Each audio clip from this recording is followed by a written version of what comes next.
Changes. My mother-in-law tried to hit me with a chair at Christmas dinner because I was pregnant with twins. That moment was her final breaking point. "You're having twins?" Pamela shouted, grabbing the antique wooden chair beside her. "You calculating little snake." "Mom, put the chair down!" Derek yelled, stepping between us as his mother lifted the chair like a weapon. "She planned this. I know she did." Pamela's face was bright red with rage. "Twins! Just to pull all the attention to ruin everything I've built." I held my belly instinctively, my heart racing. "Pamela, please think about the babies. Don't you dare act innocent." She swung the chair in a wide, uncontrolled motion.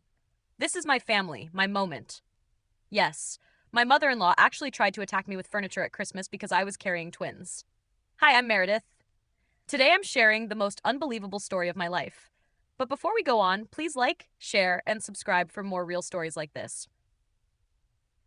People joke about having a difficult mother-in-law, but mine literally tried to hit me during a family dinner. And the truth behind it isn't only about that chaotic night, it's about a woman so obsessed with control that she damaged her own family trying to keep it. I met Derek Sullivan at a pharmaceutical conference in Chicago 3 years ago. I was presenting new research on high-risk pregnancies, my field as a maternal fetal medicine specialist, and he was representing his family's medical device company. We connected over mediocre conference coffee and found out we both loved weekend rock climbing. "Just warning you," he told me seriously on our third date, "my mother is a lot." I laughed. "Every guy says that about his mom." "No, Meredith. I mean it. She already chose my future wife, planned my wedding, including napkin colors, and even named future children. And you're not who she has in mind." I should have recognized that as a major warning sign, but Derek was everything I hoped for. Smart, kind, adventurous, and surprisingly emotionally aware, despite being raised by someone who behaved like a polished dictator. Pamela Sullivan was a force, dressed in designer St. John suits and driven by impossible standards. She married into the influential Sullivan family 38 years ago. Born simply as Pamela Wright from a typical suburb, she spent every day afterward proving she belonged among Boston's elite. Her Beacon Hill townhouse looked staged for Architectural Digest. Her charity events were famous in New England, and she maintained complete control over her family. "So," she said the first time we met, looking me over like a product in a store, "you're the doctor Derek mentioned?" "Yes, I'm an OBGYN and a maternal fetal medicine specialist," I replied, offering my hand. Her smile tightened as she barely shook it. "How ambitious. I hope you're not the kind of modern woman who chooses career over family." "I believe in balance," I said carefully. I already sensed the challenge ahead. She turned to Derek. "Speaking of balance, did you call Amanda? The Whitmore girl completed her MBA at Wharton. Good family, traditional values." That first meeting set the tone for everything that came next. For 2 years, Pamela launched quiet psychological warfare against our relationship. She scheduled mandatory family events during my hospital shifts. Timing she always seemed to know, even though Derek never told her. She repeatedly forgot to set a place for me at formal dinners. And at gatherings, she would suddenly switch to French whenever I joined a conversation, despite everyone being fully comfortable speaking English. "She's testing you," Derek's sister Christina whispered after a painful Thanksgiving. "She did this to Greg's girlfriend, too. They didn't last." "Your husband?" I asked. Christina gave a tired laugh. "He didn't pass either. Mom selected him for me from 3 acceptable candidates. I just didn't have the energy to fight." Things got worse once Derek proposed. Pamela hired a private investigator to find anything against me. When that produced nothing, my biggest offense was a parking ticket, she turned to emotional manipulation. "Derek, sweetheart," she said at a family dinner, pretending to wipe away non-existent tears, "I care about your happiness. But Meredith isn't part of our social circle. What about our traditions? Our legacy? How will your children understand their heritage?" "Mom, that's classist," Derek said firmly. "It is not classist to protect what generations built," Pamela snapped. "Catherine Ashford mentioned her daughter Caroline is available. Yale graduate. Excellent family." "I'm marrying Meredith," Derek said. "You can accept it or not, but it's happening." Pamela's expression hardened for a second before she forced a smile. "We'll see." Wedding planning became a battlefield. She contacted vendors behind our backs to change arrangements. She added 50 extra guests to our small ceremony. She spread rumors to relatives. She even told Derek's grandmother that I was infertile, hoping to turn her against me. Where did that even come from? I asked her. Well, you're 33 and childless, she said in a sweet tone. Naturally, people wonder if something's wrong. I was building my career and waiting for the right partner, I said through my teeth. Of course, but it would be tragic if Derek married you and never had children. He's the only son. The Sullivan name depends on him producing heirs. I wanted to tell her I could have 10 children if I wanted. Fertility was literally my expertise. But I stayed quiet. I wasn't giving her ammunition. Our wedding ended up beautiful, despite Pamela wearing cream. It's champagne, not white, she insisted, and delivering a 40-minute speech praising Derek while acting as if I didn't exist. But the real conflict started when we discussed children. Month after month, Pamela asked, "Any news yet?" Her eyes scanned my stomach every time she saw me. She left fertility clinic brochures around the house. She even brought her friend's miracle acupuncturist to dinner once. Maybe it's stress, she'd say. Career women often struggle. Maybe Meredith should reduce her hours. What she didn't know was that Derek and I weren't trying yet. We agreed to wait 1 year before starting a family, free from outside pressure. But Pamela's obsession kept escalating. "I'm 56, she cried at Derek's birthday dinner, this time shedding actual tears. "Am I going to die without grandchildren? Is that what you want?" "Christina has 2 kids, Derek reminded her. "Daughters don't carry the family name," Pamela said. "I need a grandson to continue the Sullivan line. That's how families like ours stay influential." Christina mouthed, "I'm so sorry," from across the table. Over time, she and I became quiet allies, calling it the Pamela Wars. When we finally started trying, I got pregnant right away. And at my 8-week ultrasound, we were surprised to learn we were having twins. We were thrilled. We decided to announce the pregnancy at Christmas, saving the twin reveal for later. Derek agreed immediately. "Mom's going to have a meltdown either way. Might as well pace it." Christmas came with Pamela's usual extravagance, professional decorations, catered food, and a perfectly staged home. "Everyone, can I have your attention?" Derek said during dinner. "Meredith and I have an announcement." "We're expecting," I said. The room cheered. Pamela's face flickered. Shock, calculation, then a forced smile. "When? How far along? Is it a boy?" she asked. "April," I answered. "We don't know the gender yet." "I'll handle the baby shower," she said immediately. "I know exactly what my grandchild needs." I started to respond, but Derek's cousin Lauren cut in. "Wait, did you say April? But you're barely showing." "That's because she's carrying twins," Derek said proudly. The room erupted again. Everyone except Pamela, who turned pale, then red, then a frightening shade of purple. "Twins?" she whispered. "2 grandchildren at once," Christina said quickly. "It's wonderful, Mom." "You're having twins?" Pamela screamed, and that's when she grabbed the chair. Pamela lifted the antique wooden chair over her head like she intended to strike. "Mom, put the chair down," Derek shouted, rushing in front of me. "She did this on purpose," Pamela yelled, her face turning a deeper shade of purple. "Twins! Just to take all the attention, to ruin my moment." I held my belly protectively, terrified. "Pamela, please, think of the babies." "Don't you dare pretend you're the victim," she screamed, swinging the chair in a frantic arc. "This is my family!" Derek's uncle Robert grabbed the chair from behind, and Derek shielded me while Pamela kept screaming about attention-seeking and manipulation. When the chair was taken from her, she tried lunging forward again, but several relatives restrained her. The entire room was horrified. Pamela eventually stopped struggling, but her expression stayed wild and unstable. Derek escorted me out of the dining room while Pamela continued shouting behind us. "Are you okay?" he asked, his voice shaking. "I'm fine," I said, still trembling. "But this can't continue." We left immediately, driving home in silence. Halfway there, Derek pulled over and buried his face in his hands. "I'm so sorry," he said. "I've tried everything. She's completely out of control." "It's not your fault," I said gently. "But we need boundaries. Real ones." The next morning, Pamela showed up unannounced at our door. Derek didn't even let her inside. "You could have killed her," he said firmly. "Oh, don't be dramatic," Pamela scoffed. "She provoked me. She always does. You'll understand when you marry someone who fits our family. That's enough, Derek said sharply. Until you get help, you're not welcome here. Pamela gasped like she'd been slapped. You're choosing her over your mother? I'm choosing my wife, Derek replied, and my children. Pamela stormed off, telling him he'd regret it. For several weeks, she kept her distance. Christina checked in often, apologizing repeatedly for their mother's behavior. Even Derek's grandmother called me privately to say she was mortified.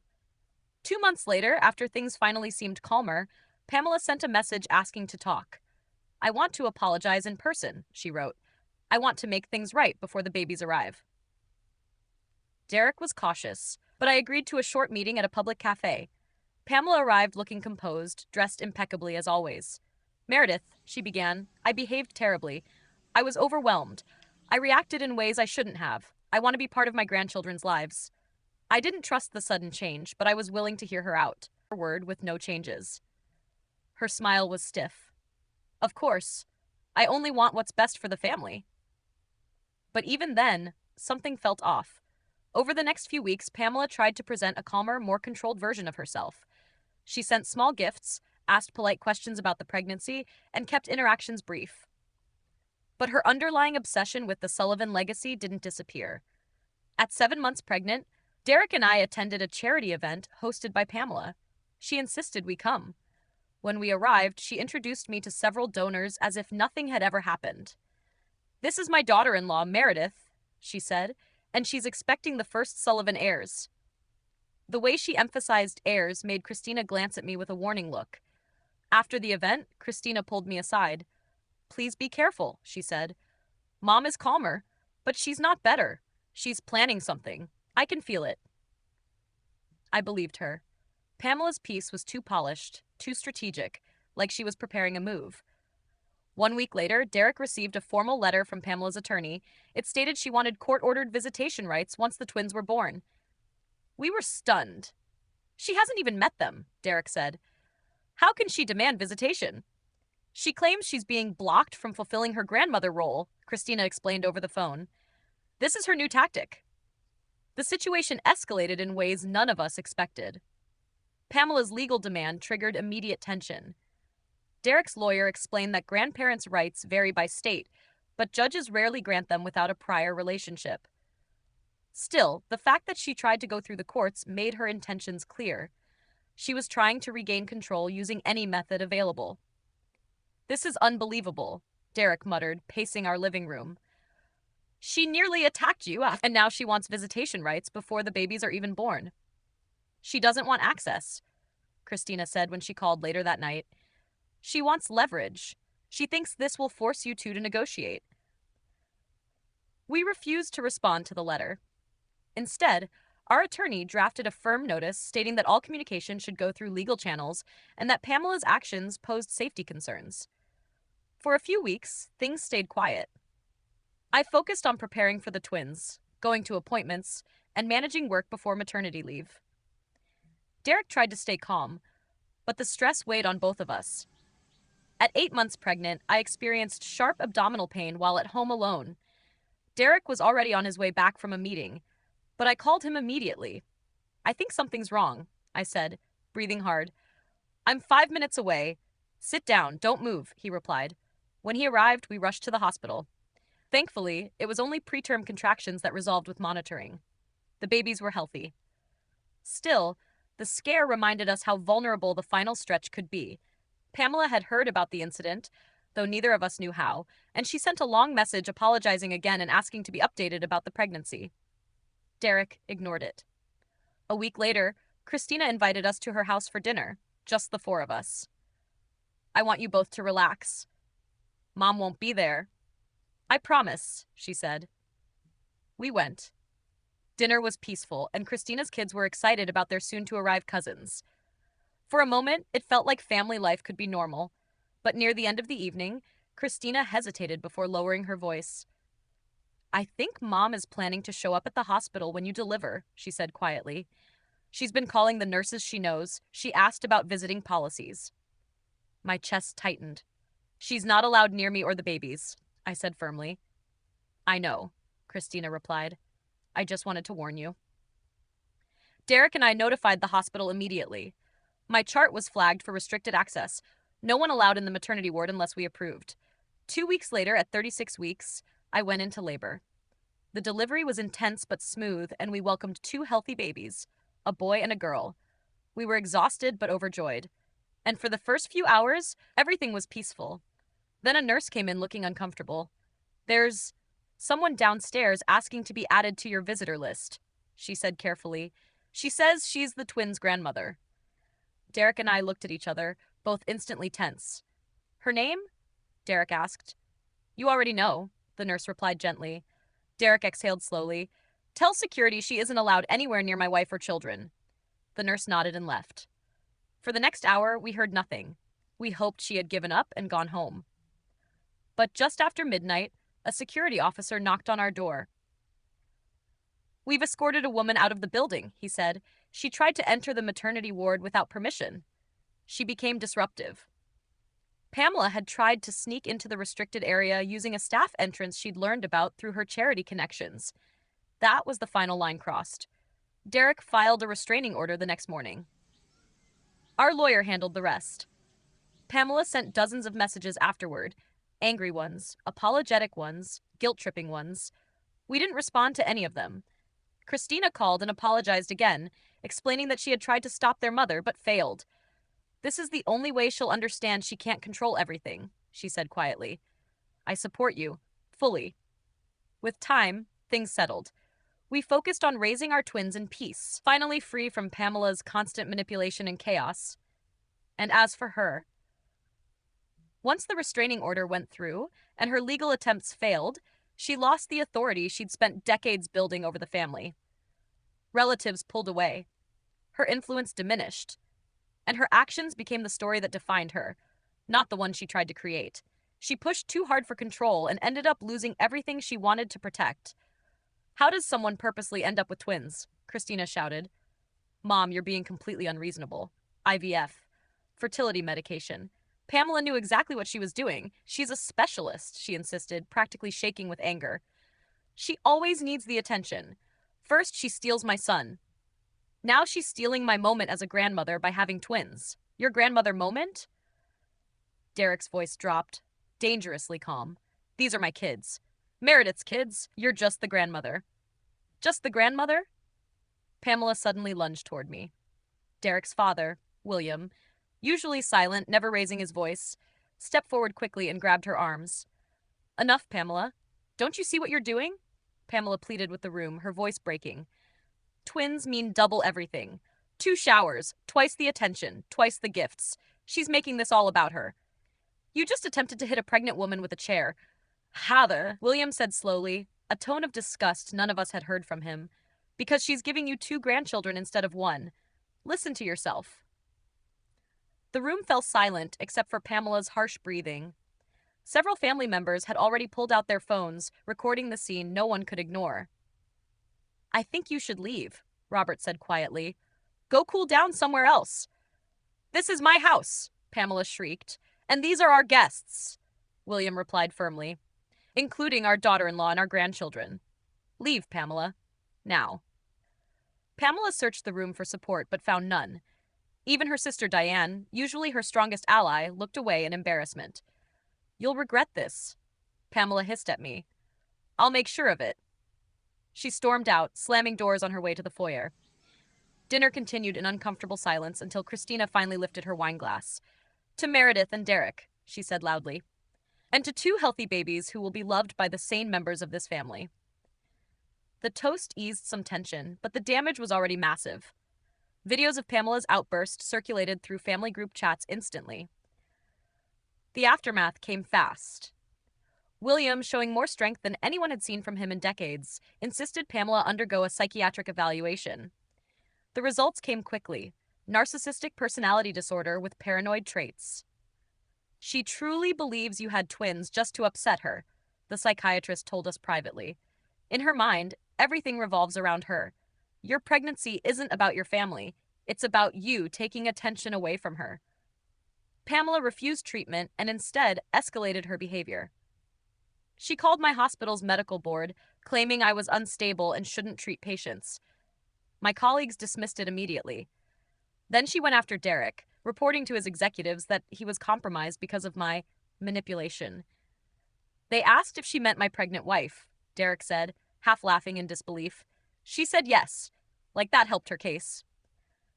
The extended Sullivan family began picking sides. Most were horrified, but a few older relatives tried to minimize it. Pamela is just excited, one tone-deaf aunt said. Excited, I replied. She tried to hit me with furniture. She's dramatic, the aunt shrugged. You should apologize for shocking her. Apologize for being pregnant with twins? I asked. For not telling her privately. You know she likes control. And that was the real issue. Everyone had enabled Pamela for so long that her behavior seemed normal to them. But karma arrived quickly. The meltdown videos leaked beyond the family. Someone posted them online with the caption, "Mother-in-law from hell attacks pregnant woman over twins." It went viral, 10 million views in 3 days. Pamela Sullivan, the polished Boston socialite, instantly became infamous. The country club suspended her membership. Her charity boards asked her to step aside. Companies she'd courted for years cut ties with the newly dubbed chair lady. "This is your fault," she screamed over the phone. "You ruined my life." "No, Pamela," I responded calmly. "I just got pregnant." She continued grasping for control, showing up at my prenatal appointments demanding grandmother's rights, getting escorted out by security, hiring a lawyer to sue for visitation before the twins were born. The lawyer dropped her after watching the Christmas dinner videos. Then she spread rumors that the babies weren't Derek's. DNA tests shut that down, though taking them was exhausting. As the pregnancy progressed, Pamela's desperation grew. She parked outside our brownstone, sent flying monkeys to gather information, and even tried bribing my medical assistant for ultrasound photos. She offered me $5,000, my assistant said, baffled, for pictures she'd eventually see anyway. She needs control, I explained. Waiting like everyone else is unbearable for her. The breaking point came when I was 7 months pregnant. Pamela had been unusually quiet, never a good sign. We were at a restaurant for Christina's birthday when Pamela walked in with a woman we didn't know. If you have part 2, just send it and I will output it word for word as well. "This is Dr. Fletcher," Pamela announced. "She's a child psychologist for twins. I've hired her to make sure my grandchildren are raised correctly." "You hired someone to raise our children?" Derek asked, stunned. "Well, Meredith will obviously be overwhelmed," Pamela replied smoothly. "Twins are very difficult, and she insists on working. Dr. Fletcher will move into your home and create proper schedules." "Absolutely not," I said firmly. "You can't keep me from helping my grandchildren," Pamela smirked. "I already paid her for a full year." Dr. Fletcher looked uncomfortable. "Mrs. Sullivan told me you had agreed to this." "We didn't," Derek said sharply, "and we don't need help. Please leave." "This is a public restaurant," Pamela snapped. "Then we'll leave," Derek replied, helping me up. "And Pamela, if you come near Meredith or the babies again, I'll file a restraining order." "You wouldn't dare." But the mask was gone. Pamela's need for control had completely consumed her. And things were only going to escalate further. Pamela didn't back off. She escalated in ways none of us anticipated. She contacted local childcare agencies around Boston, warning them that I was unstable and incapable of caring for twins. She phoned my workplace and accused me of embezzling research funds. She even filed false complaints with the health department, trying to have our brownstone condemned. Every attempt failed, but the stress was overwhelming. At 35 weeks, I went into early labor. As I lay in the hospital with machines tracking the twins' heartbeats, Derek made a final decision. "We're done," he said quietly. "No more chances. She's out of our lives permanently." He filed for a restraining order that same afternoon, using the extensive evidence we'd collected. After reviewing the videos, harassment, and false reports, the judge granted it immediately. Pamela discovered it when she tried to rush into the hospital maternity ward, demanding to see the babies. Security stopped her at the entrance and handed her the restraining order. The meltdown that followed was recorded by someone nearby. "Chair lady goes crazy at hospital," reached 15 million views in 4 days. Our twins, a boy and a girl, were born healthy despite arriving early. We named them Oliver and Sophie. names Pamela had loudly criticized, which made them feel even more perfect. The restraining order destroyed the last pieces of Pamela's reputation. William filed for divorce, citing 38 years of emotional manipulation he only recognized clearly after therapy. The family supported him immediately, sharing their own experiences of Pamela's behavior, stories they had been too intimidated to reveal over the years. I lost myself, William told us over coffee, finally looking relaxed for the first time in decades. I let her control everything because fighting her felt impossible. But the moment I saw her attack my pregnant daughter-in-law, I couldn't keep pretending. Christina cut contact completely after Pamela attempted to use her daughters to secretly take photos of the twins. She actually coached my 6-year-old to steal pictures, Christina said, disgusted. Who does that? Pamela's life began collapsing piece by piece. The financial settlement in the divorce was generous, but she lost everything else: her status, her influence, her relationships, and access to her grandchildren. She moved to Arizona and continued posting online about being the victim of elder abuse and parental alienation. Meanwhile, Oliver and Sophie grew. They're 2 years old now and thriving. Act 7. The aftermath. 550 words.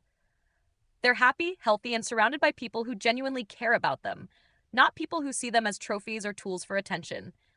William has become an incredible grandfather, finally free to be himself after decades of suppression. Christina's family is closer to us than ever, and even Derek's extended relatives, no longer under Pamela's shadow, have become authentically supportive. Sometimes I get messages from Pamela through fake social media accounts. Some sound threatening, others are desperate. A few promise she has changed. I delete all of them without replying.